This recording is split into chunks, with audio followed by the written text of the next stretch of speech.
First responders are staying very busy this week with all of the big events happening in town, but 2 local medics had to go to the hospital after they say a drunk driver hit their ambulance over the weekend. KVUE's Ford Sanders joins us live from South Austin with how EMS is handling this all during this busy spring season. Hi, Ford. Quita, Brian, that's right. Well, with more people in town for spring festival season, that causes some more safety issues. It's exactly what happened here at East Riverside and South Congress early Sunday morning with that crash involving those medics. Now, Austin Travis County EMS says, of course, this is concerning, but it's exactly why they're stepping up their safety efforts for this festival season.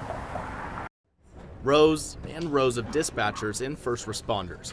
All these crews are ready for any situation at Austin's Event Operations Center. Whether it be a police emergency, whether it be a fire emergency or a medical emergency, that we can adequately and promptly address it and respond to it. But 2 medics needed help themselves Sunday morning. They were responding to a call at South Congress in East Riverside when they were rear-ended by a drunk driver. With their emergency lights engaged, they were busily treating the patient in the back of the ambulance with personnel with the Austin Fire Department. Austin Travis County EMS Division Chief Eric Jacoboskis says the 2 medics went to local hospitals and are now okay, but this could have been much worse. One of the medics was about to exit the ambulance and was actually moving to the door and starting to open the door when the vehicle actually struck their back of the ambulance. With more foot traffic and cars on the road during the busy spring festival season, the city's making sure crews are ready for anything. Bryden Summers with the Austin Center for Events says they've already seen South by levels return to what we saw before the pandemic. We have 145 permit applications this year.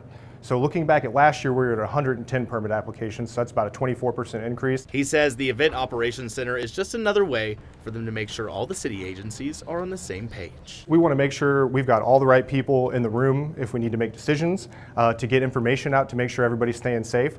So it really is just kind of our hub to make sure that when there's so much going on this week, the city's really got a good grasp on everything. Both urging you to have a good time while being responsible.